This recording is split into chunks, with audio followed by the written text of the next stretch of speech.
Well, my name is MightyStream, and I am going to be doing your November the 28th Spiritual Principle a Day in a meditation. How are you this morning? I hope you're doing well. I'm brought to you by Hope Through Navigation, and this is our H.O.O.D Recovery Services. You can reach me at recoveryofhope21@gmail.com. Let's go ahead and get into the meditation.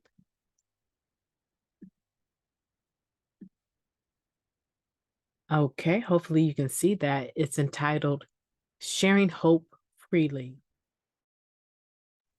I'm still struggling with congestion, so excuse me if I sound a bit different, but my spirit is just wonderful, okay? My spirit is wonderful. The body is weak, but my spirit is wonderful. Okay, sharing hope freely. This is what it says. We have a message of hope to carry. It's a gift and an obligation. Living Clean, Chapter 2, Connection to Others. After coming to NA for a while, most of us eventually hear that question from family or friends. How long do you have to keep going to those meetings? Maybe we have even wondered the same thing ourselves.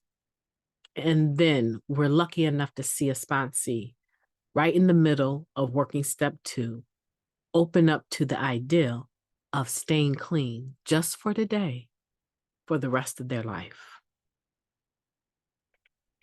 One of the first gifts most of us receive in NA is hope. And it's one that we continue to carry to newcomers even as other gifts pile up around us. NA promises only freedom from active addiction. For most of us, that freedom often makes it possible for us to achieve so much more. Repaired relationships, self-esteem, employability, trust, the ability to love and be loved, financial security.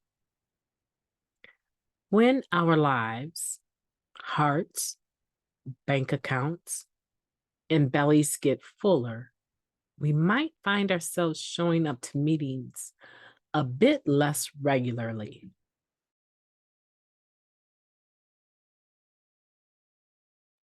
In some cases, we might even feel like life is so good that we don't even need meetings. We say it over and over. We can only keep what we have by giving it away. The more regularly we share our experience with others, the more regularly we are reminded of the hope we found in NA. A member shared, I need to tell lots of newcomers what worked for me when my ASS was on fire so that when I start smelling smoke again, someone will be here, to remind me how to put it out. I like that. Our first dose of hope was about getting clean, and we saw many other hopes become reality as we stayed clean and worked the steps. We owe it to ourselves and to NA to share our hope with other addicts. We share how we get through our difficulties and how we achieve our successes. We share not just so that they will gain some hope, but so that we will keep some too. To keep my hope fresh, I will keep sharing about how I'm living clean today. I share my hope freely with others, knowing that I always have somewhere to go when I need someone to share hope with me. That's a powerful meditation. I like it. I like the message of sharing hope freely. I don't want to say it cost us nothing. It cost us something. It cost us sacrificing what we were familiar with. It cost us for some of us to give up a reputation, an image that we tried to bestow for however long we were able to keep up the part. It did cost us something, but when we think about the sacrifice that we made to receive hope and to be free today, it seems like to me the scale weighs more heavily on the side of hope rather than hell, because we paid a high price for a low level of living that was like a torturous existence most of the time. I think it's folly when people reminisce about their using days in a way that lifts it up, or they put it on a pedestal. They exalt those days of using as though it was so much. It really wasn't anything. Killing ourselves on a day-to-day basis is nothing to brag about. All of the tricks that we turned is nothing to brag about. All of the people we hurt is absolutely nothing to brag about. Yeah. So when we talk about it, let's keep in mind that that price that we paid, that separation from our old ways of doing things, our using, right? That it has one benefit in particular. If you have the courage to do it, the benefit that it has is that when you share your experience, strength, and hope with a clear NA message, and you give it away freely,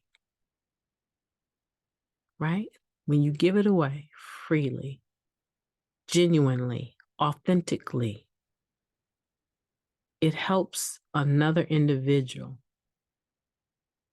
to remember or to hear that if you can do it, they can do it. If they can stay clean through that, I can too. And you'll be surprised how many people come up to you later in your recovery and say, you know, when you shared about that, I couldn't believe it. I was going through the exact same thing. And when you shared how you got through that, how your sponsor and your sponsee sisters or brothers rallied around you when you lost your loved one or whatever it is, I gained hope from that. I gained hope from that, and I was able to stay clean. So make up your mind today. Are you going to keep your hope fresh? Are you going to keep sharing about how you're living clean today? Are you going to share your hope freely with others? Remembering that you always have somewhere to go when you need someone to share hope with you. It's that give and take. It's reciprocal. You give it, you receive it. You receive it, you give it. You give it, you receive it. Back and forth, back and forth, back and forth. And that is why the therapeutic value of one addict helping another is without parallel. There's nothing that runs alongside of it except for the ultimate weapon, another recovering addict. My name is Mighty Stream. I've enjoyed talking to you today. I hate to drop that off just like that, but I want to breathe and take a moment to get my breath. I thank you for listening. I want you to make November 28th the best November 28th you've ever had. And another thing, make it a beautiful day on purpose, no matter what comes your way. I know you can do it. I know you can do it. And I will be talking to you tomorrow.